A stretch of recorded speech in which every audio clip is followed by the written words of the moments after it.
Well, hello there. I didn't see you come in. Make yourself at home. Have a drink. While I give some attention to some underappreciated characters and storylines that I personally love. And I hope you grow to love as well. Hey there, everybody, and welcome back. Today we're reading Swamp Thing number 126. And just a little catch up on what's been going on in the last issue or so. Last time we got the anniversary issue, which was a double-sized issue. And in that issue, we had the return of Anton Arcane to Earth. And he was able to escape hell because Lucifer Morningstar abdicated his throne and threw open the gates of hell when he left. And so some of the demons got to escape, one of them being Anton Arcane. So once he got to Earth, he immediately went to Tefe, who is his grandniece, and he possessed her. So he took over her little baby body, which was kind of funny because he's doing all this evil stuff and she's a little baby, so it just looked funny. So he gets familiar with Tefe's powers now that he's taken her over, and he decides to raise some zombies. And when Swamp Thing and Abby were outside looking for Tefe, he actually went back to the house with the zombies, and with his Tefe powers, he changed the look of their house. And when they came back after not finding Tefe, that's when it is revealed that Anton has taken over Tefe's body, and there's a big fight. They have to fight zombies, and it looks like Arcane is going to defeat them. He sees some flies buzzing around him, and then he gets scared and he runs away. And what he was running away from, because he could feel them coming, was a pair of demons named Ecstasy and Agony, and they were trying to round up all the demons that escaped from hell. So Anton ended up getting away at the end, and as of right now, those two demons are still looking for him, and that is where we left off, with Tefe being physically okay, but it definitely seemed like she got traumatized a bit by that experience. And then at the very end of the issue, we saw that Anton's spirit on the run happened to find a Sunderland storage cryo facility, and inside that, he found a cryopod that had the body of General Sunderland. So it looks like he's going to take over him, but we have not seen that happen yet. And that is where we left off. So first things first, we got the cover here for issue 126. And this is an interesting cover. It looks like Swamp Thing's face is coming out of the universe, I guess you'd say. There's like all these stars and galaxies and everything, and then his face is just coming out. And if you haven't read the issue, it just kind of looks like he's smiling. But if you have, and you know what the context of this is, it looks like he's super high. That's what it looks like. And you will understand what I mean as we get into the issue. But we also see on the cover that there is a guest writer this week. It is not Nancy Collins. It is Dick Foreman, with art by Scott Eaton and Kim DeMulder. And we see on the first page that Swamp Thing is walking through the swamp. And as he does, he sees a copy of Rolling Stone magazine is on the ground. And he goes to pick it up. And when he sees what it is, he thinks, Chester must have left this here. Perhaps I too should leave it together, Moss. And yet, this magazine was once a window on American culture and politics. I wonder if it remains clear. So Swamp Thing picks up the copy of Rolling Stone and begins to flip through it. And as he does, he notices an article about an underground cartoonist named Johnny Dog. And when he sees this, it jogs a memory, and Swamp Thing thinks, that name, it strikes a chord in memories that I received from Alec Holland. And we actually get a little cutout of that article so we can read it. And it turns out that this guy, Johnny Dog, is a cartoonist that hasn't picked up a brush for 10 years. And before that, he was doing alternative underground cartoons, specifically one called Freddy Freeloader. And this is definitely similar to actual characters that came out in the 60s and 70s. A couple of actual characters that are like this are Mr. Natural and also the Furry Freak Brothers. And these are considered counterculture comics. They definitely deal with drugs and hippie ideologies, so it's definitely for that generation. So as Swamp Thing reads this, he's thinking, the underground. Though Holland was never part of it, as a student, he could not avoid its influence. Then Swamp Thing accesses the memories of Alec Holland, and we get a flashback of Alec in college in the 60s, and he's hanging out with Linda in the quad of whatever college he went to, and he's reading a magazine that has the Adventures of Freddy Freeloader comic strip in it. And they actually draw a full comic strip of Freddy Freeloader, And the way that he's drawn, he definitely looks like an R. Crumb character, which is one of the bigger names known in this kind of counterculture comics. So Freddy Freeloader is a white guy. He has a lot of big characteristics, like his chin is sticking out very large, and also his nose. He doesn't have a beard, but he's definitely unshaven on that big chin of his.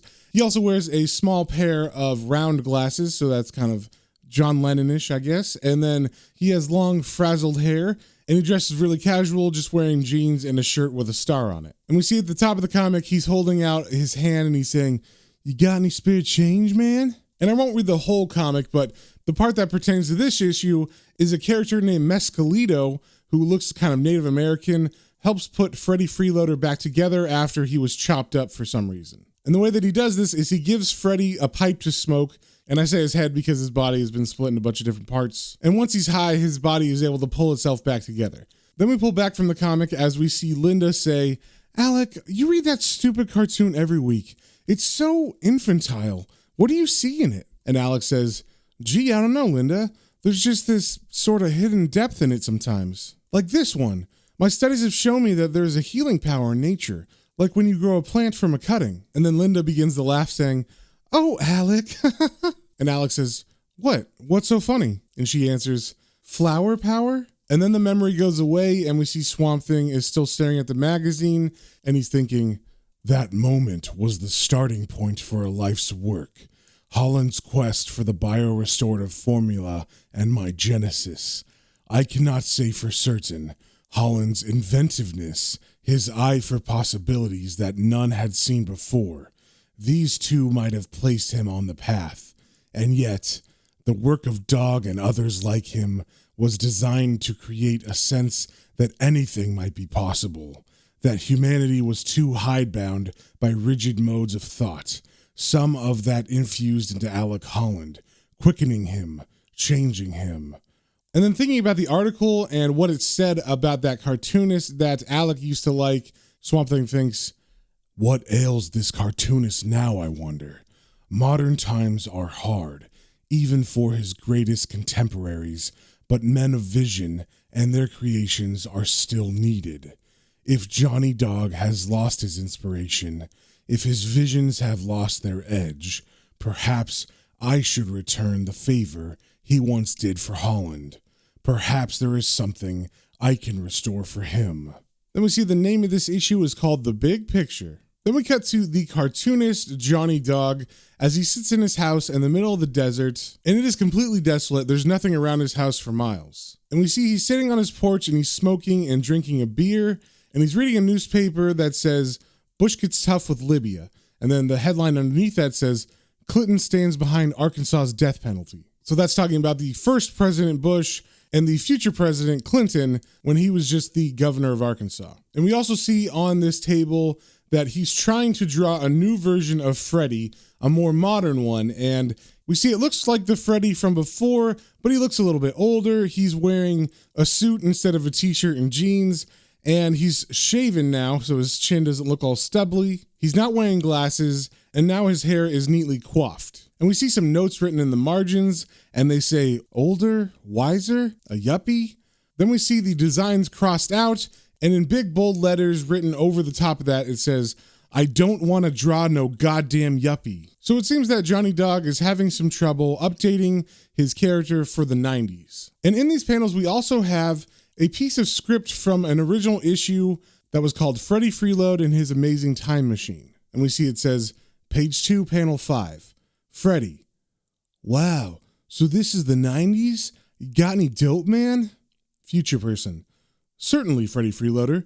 In Livonia, formerly the USA, we have free food, free love, and of course, free drugs." Then it says, page 4, panel 3, Freddy thinks. "Far out. Back in 85, all American politicians were sealed off in the theme park in Florida for the amusement of the wealthy, respected underground cartoonists who observed them for satirical purposes." Then it cuts to page 6, panel 6, future person. "So you see, Freddy Freeload, by the year 2000, the entire world will be united in the federated free state. No one will ever starve again." Then Freddy says, "Cool. But will there still be tree frog beer?" And the future man responds, Of course, Freddie Freeload. After all, that's the one thing you could have predicted back in 1969. So basically what this is showing is that Johnny Dog had a very different concept of what the future would be when he was writing Freddie Freeload originally in the 60s. And that is why he's become disillusioned and stopped writing Freddie Freeload altogether. So as Johnny goes inside to get another beer, he hears a car pull up and it's his friend Leon. So he goes out to greet him and he says, "Man, what brings you to these parched backwaters?" And Leon says, "JD. Hey, you know me, amigo. Always the restless one. Been on the road for 3 days. I could use a little shade right now." So Johnny invites Leon in, and as they're walking, Leon asks, "Angie, is she home?" And Johnny replies, "We split. See, I ain't been too easy to live with lately, and that was about the only thing we both agreed on." Then Leon asks, "So, you getting any work done?" And Johnny doesn't even answer that. He just goes straight to the fridge and gets them beers. And then he says, "Not yet. Drink first, then talk." And as he says this, on the wood paneling behind the fridge, we see a face beginning to appear, and it is the face of Swamp Thing. And it seems like he's just observing Johnny and watching him and his friend talk. So we cut to the two men talking, and they're out on the porch, and Johnny is saying, "I figured I made enough money to last a lifetime. There was just no need to be hustling for bucks. So I came out here, to find myself." And Leon says, "Sounds like a cool scheme so far. What went wrong?" And then Johnny kind of stretches while he thinks, and he says, "You ask the big ones, don't you? I keep thinking back, back to the hate before the rip-off merchants and the skag dealers blew in." And when Johnny says hate, he's talking about an area in San Francisco that was in the 60s that was on the streets Haight and Ashbury. And that was where a lot of counterculture and hippies kind of gathered, and it was a very interesting place in the 60s. So Leon says, "Hey, sunshine and roses, my man. Those were the days." Then Johnny says, "Yeah, weren't they? Me and Angie in the basement at Polk Street, pumping out Freddie Freeload stories. Acapulco Freeload, Freddie and the Humongous Fungus, Freddie Freeload Hits the Road, Outlaw Psycho 121. Man, it's hard to believe I did all those. Now I only got to look at a white sheet of paper and I break out in a cold sweat. I just can't seem to get myself together, And Leon says, "Maybe you're still burned out. Maybe you need more time." And Johnny replies, "I don't believe so. See, back when it was us against the system, we had the vision, the identity, and we were going to bring the system tumbling down. But it was us that tumbled. Guys like me they seduced and sedated with greenbacks. The rest got marginalized, A little art ghetto on the fringe of the modern comic industry. It's no threat." And Leon replies, "Uh-huh. Well, shit, man. There's got to be something you can draw." And while this is being said, we see in the desert that something begins to grow from the ground. And when we cut to a couple hours later, it's nighttime and Leon is no longer in the house. And Johnny is just asleep, passed out, with a bunch of empty beer cans next to him on his recliner. Then we see a cactusy Swamp Thing go up to the window and he begins to knock on it. And this knocking wakes up Johnny.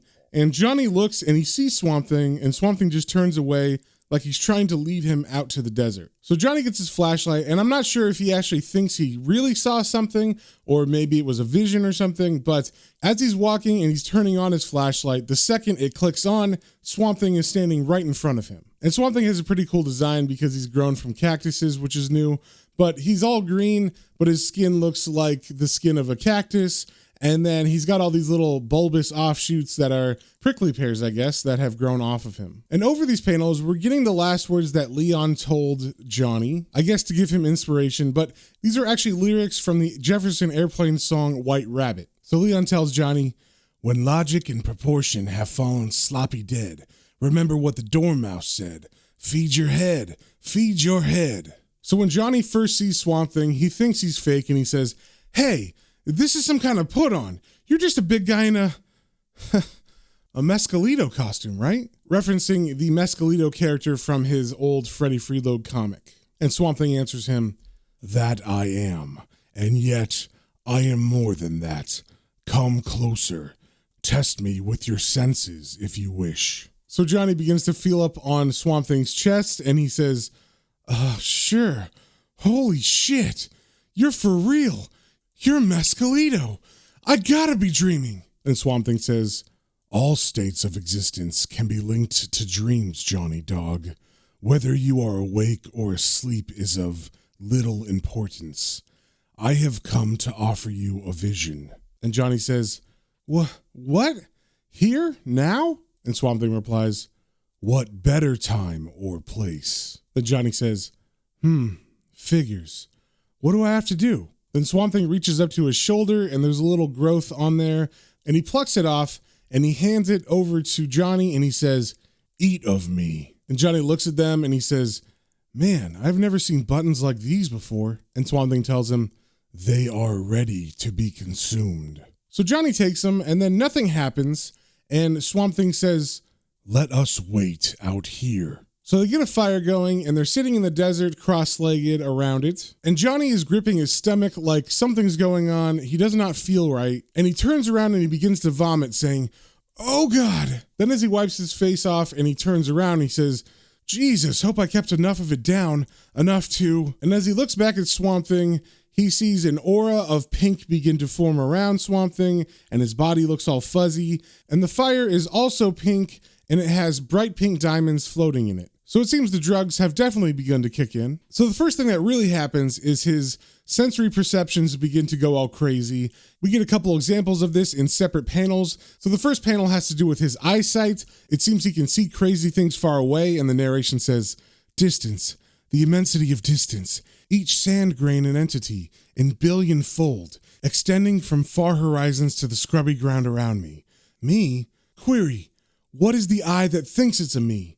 Is it the thing that thinks the thoughts, or are the thoughts the thing? And then because he was thinking about thoughts, Johnny begins to focus on the brain, and his narration continues. The brain, harbor of immensity, our pall in the cavity, constantly awash in sensation, multiple messages from every nervous system, processing impulses, processing waves. And in this panel, we see a brain that's just hovering on its brain stem that are connected to its eye, which was in the last panel. But we also see some purple frequency waves that are feeding into the brain as well. And those waves are sound. So they're hitting the ear and Johnny begins to focus on what he's hearing. So his narration says, from the ear, the hollow retort where the distant call of cicadas and the closer cackle of burning logs vibrate in blending patterns of wavelength. Whoa, where did all that come from? And where did it go? Washing away in the wake of time's wave and the detritus of memory. I ain't had nothing like this since Owsley. And right there, he's talking about Owsley Stanley, who was known as the king of LSD. So in this panel, we're seeing the ear, obviously, but also he begins to wave his hand in front of his face and feel his fingers, which brings him to focus on his hands. So now he's looking at his hands and he's kind of feeling them all over. And his narration says, scoping my palm, I find myself laughing. He's got the whole world in his hands. And then he focuses even harder on his hands and he begins to look at the different topographies on his palm. And he starts hallucinating that he's seeing things in the lines on the palm. And his thoughts continue. And there it is, wilderness and settlement, mountain and valley rift, highway and track, big city bacteria minding their business, country cousins tending theirs. Then Johnny begins to have an out-of-body experience. So it's like his astral self comes out of his body and hovers over Swamp Thing, and he's looking down at him and Swamp Thing sitting near the fire. And his thoughts continue. Hey, this bit's familiar. An eagle's view of the valley where I live, and down there, it's us. And then we get this trippy moment as his body on the ground looks up at the astral projection that is looking down, and we get this weird reality loop from that because his mind is thinking, and I see myself looking up to see if I am looking down, to see if I am looking up, to see if I am looking down, to see if I am looking up, to see if I am looking down or in or out or what? And then his astral body looks into his eyes deeper and he sees a comic book panel appear in the iris of himself. And his narration continues. And I look further, further still, and from the inside this vehicle of my body, I am looking out, and from the outside I am looking in. Within is without is within, and I sees I. And as he stares at this comic book panel inside his iris, the 60s version of Freddie Freeload appears in the middle of the panel. And his narration continues. But who is this? Can it really be Freddie Freeload coming back to me after all these long years? Of course not. But there he is. And then inside the iris, Freddie Freeload looks out and sees Johnny and he says, Johnny, you old dog, good to see you. Care to step out of your frame of reference and join me? So if you didn't catch it, we're actually now inside the panel that Freddy was standing in, and he's looking out at Johnny. So now Johnny's astral body, I guess, is going to go into the panel, and he reaches in, and he hesitates at first saying, you mean I can just... And as he clumsily walks into the panel, Freddy Freeload says, geez, of course you can. Everybody knew how to do that in the 60s. You just break on through to the other side. Only, whatever you do, don't look back. And of course, this prompts Johnny to look back, and he sees the universe outside of this panel behind him, and he says, whoa. But then Freddy Freeload's hand slaps down on his shoulder, kind of bringing him back to the moment, and he says, hey man, glad you can make it. And in case you're wondering where you are, welcome to the center of your spine. So this is very much like a Magic School Bus thing that's going to happen for the next couple pages. We're now inside of Johnny's body, and the shrunken down characters of Freddy Freeload and Johnny Dog are walking around in wonder, looking at all the cells and different biology that's within him. So Freddy points to one of the cells and says, now check this out, JD. And then he pauses for a second and says, by the way, man, you don't happen to have any spare change, do you? And it seems like Johnny's kind of perturbed by this question because he says, no, Freddy Freeload, I don't. And Freddy says, aw, bummer. And under this talking, we're also getting a couple of narration panels, and these are really crazy. I think they're Johnny's inner thoughts as he's talking to Freddy Freeload. And it starts off with a quote saying, and at the core of the cell is the code that we live by. And then Johnny narrates, into my mind these words came unbidden, directing attention at the inner dimension.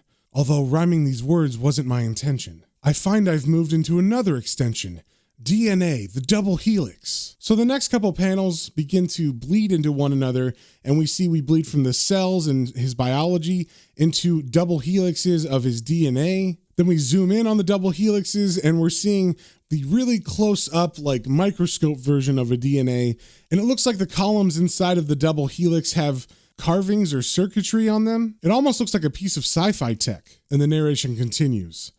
Like doors opening one after another into an inner sanctum, like your lovers slipping clothes off one by one. All is revealed.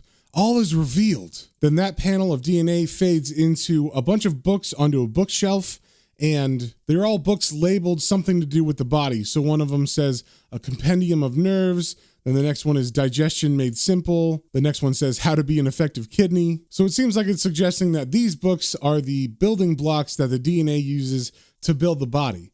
And the narration continues. And these books are the true books of Revelation, a 30,000 volume library in each and every cell, within as without, an immensity that staggers the imagination. Then we see a pair of hands holding the book, and I believe they're Freddy's, and the book says, Conscious Access to DNA Codings by Why Not. And Y is spelled the letter Y, period, like it's a first name, and the Not is spelled Knotte for the last name. And then Freddy says, this one's a personal favorite of mine, JD. Kind of like a nostalgia trip, you know what I mean? By the way, man, you got any smokes? And Johnny says, no, Freddy Freeload, I don't have any smokes. And Freddy says, bummer. And then Freddy begins to turn the pages in the book, and we're seeing like a devolution of man in the pages. So it's going from like Stone Age man to Neolithic man to an ape version of a man to something that looks like a raccoon, to something that looks like a marsupial, to something that looks like a reptile, then finally ending at a fish. And over this image, we're getting Johnny's narration that says, and this is our genealogy, a portrait of our ancestors, time's transformations reversed, in a seeming regression through the millennia. The game plan is simple. We are a vehicle for information, honed by mutation and environmental stress. We are a wave. Something survives within us that was present in the first primordial life form, a torch that has been handed on and that we will, in time, relinquish. It's change that made us take our form, a worsening of weather patterns, a burgeoning of predators, and at any point along this line, we might never have been at all. But it wouldn't matter. Something else will come along in life's continuous trade of permutation. Something else would have done the job. How fortunate we are to be. And then that panel fades into a panel of even older looking creatures, and the narration continues. Not so the decimated strands, from the dodo and moa of recent times, through dinosaur and diatryma, to Wawaxia, hallucigenia, and pestilent habilia of the Precambrian. All gone, no longer seen beneath the sky. Waves that broke and were no more. Then that panel fades into a wall of cells. It kind of looks like a honeycomb, except that in the center of the honeycombs, it looks like a window, and we can see Freddy Freeload and Johnny looking out. And Freddy says, "You know something, JD? One time I was in this very location, and I saw this little inscription on the wall. It's cellular graffiti, man." And Johnny asks, "Yeah? What did it say?" And Freddy answers, "Timothy Leary was here. That's what it said. Little picture of Kilroy underneath it, too. Of course, a lot of those guys came this way. They were on strong drugs in those days. You wouldn't happen to have any strong drugs on you, would you, man?" And then the little honeycomb that they were in looking out kind of breaks off and begins to float away in another sea of prehistoric looking stuff, but there are no animals in this one.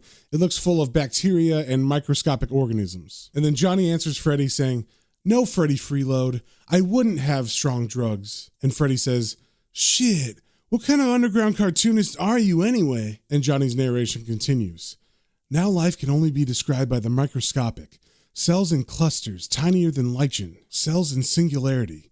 We are divided to this as we carve back through time to the source." Then we fade from under the sea and we go to the surface of the ocean. And this is, I guess, what the Earth looked like before humans were around, before life, it looks like as well. So we see crags of rock and stone, and then we also see volcanoes erupting, and the narration continues.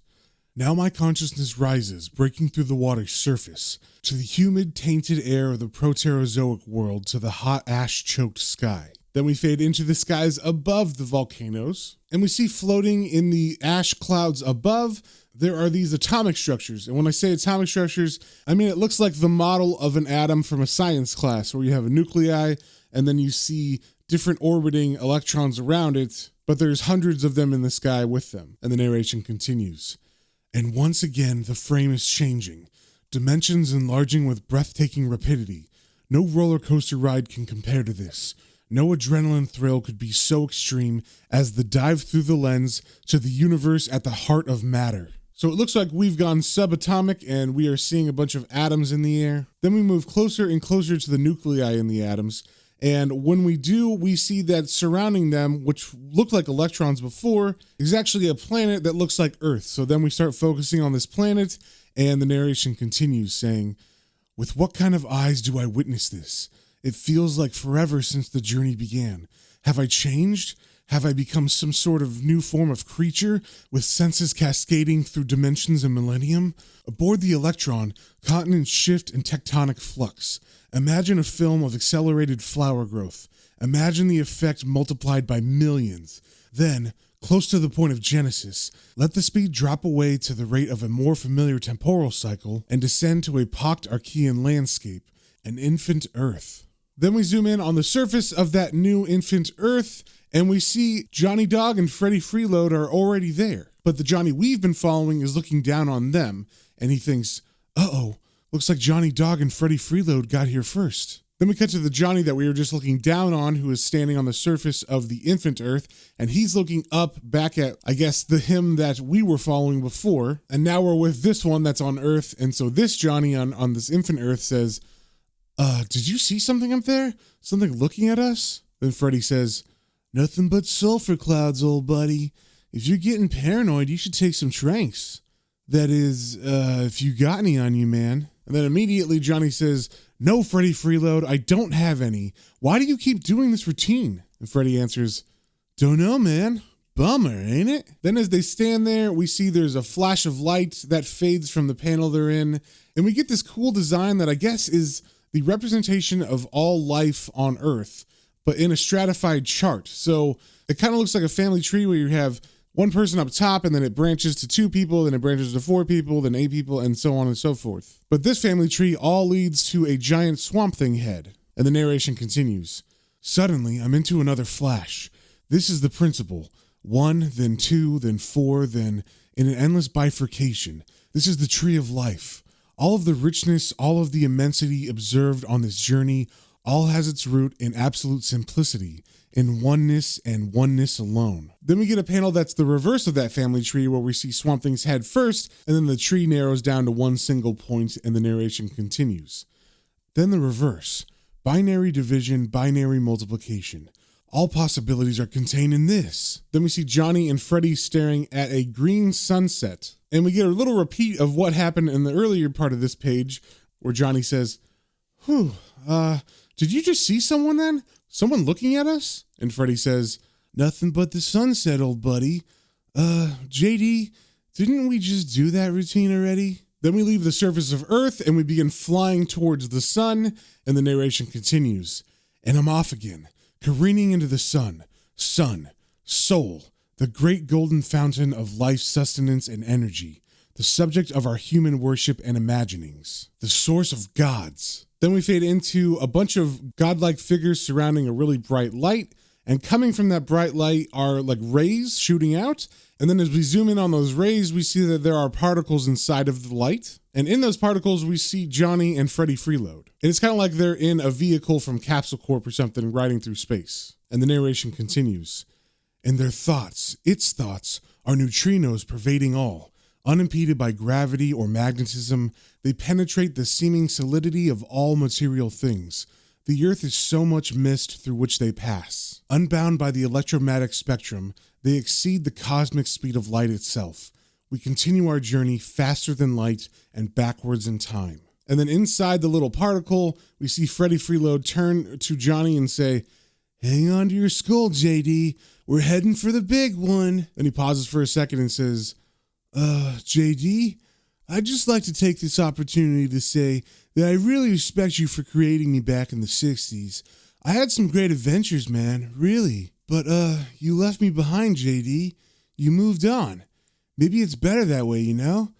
Anyhow, now that we're about to hit that big bang, there's only one more thing I got to say. You got any zigzag papers on you, man? Then the light particle that they were riding on runs into the Big Bang, and then we get kind of like a dimensional explosion, and then that particle lands in the desert, and we see it lands right next to Swamp Thing. So now we're back in the original desert with Swamp Thing and Johnny sitting next to him, and Johnny was the particle that just landed, and he says, yes, I do have some papers right here in my... And then he looks around and realizes that he's back in normal reality, and he's looking at Swamp Thing, and he asks, "What happened to Freddy Freeload?" And Swamp Thing answers, "I do not know. Is that one of the questions to which you sought an answer?" And then Johnny doesn't answer him. He just sits there in silence, kind of thinking about everything that he just went through. And then he looks up at Swamp Thing again and asks, Are you really Mescalito? And Swamp Thing looks at him and answers, "I wear the garments of Mescalito for your benefit. I am many things. It need not concern you, except that I possess the memories of a man who once read your stories, and within them found inspiration." And then Johnny says, "Some way to return the favor? I mean, you just showed me all of creation, give or take a few billion miraculous details. You blew my mind. But you know what? Freddy can't hold a candle to that. He's just a one-trick pony, man. And so is my art." Then Swamp Thing says, "In your experience, did you ever see a fob watch melting on the branch of a tree? Did you see jewel-like women as Klimt would have painted them, or sunflowers as seen through the eyes of Vincent van Gogh? The universe creates artists in order to create that which it does not create itself. You are a tool of the universe. Let it use you. And if you do not feel that you owe this to yourself, Johnny Dog, then remember, you owe me." And then without any goodbyes or anything, Swamp Thing just leaves his body and goes back into the green, and his body just crumples down in front of Johnny. And Johnny, of course, is surprised by this at first, but then it seems he takes the words that Swamp Thing said to heart, and he begins to think in front of the fire that's smoldering, and he takes a stick out of the fire, and he begins drawing the face of Swamp Thing into the dirt. Then we get an epilogue that cuts to 1 year later, and we see Johnny and his buddy Leon are walking and talking in the desert, and Johnny is saying, "Well, glad you dropped by again, Leon." And Leon answers, "Man, it's sure good to see you working.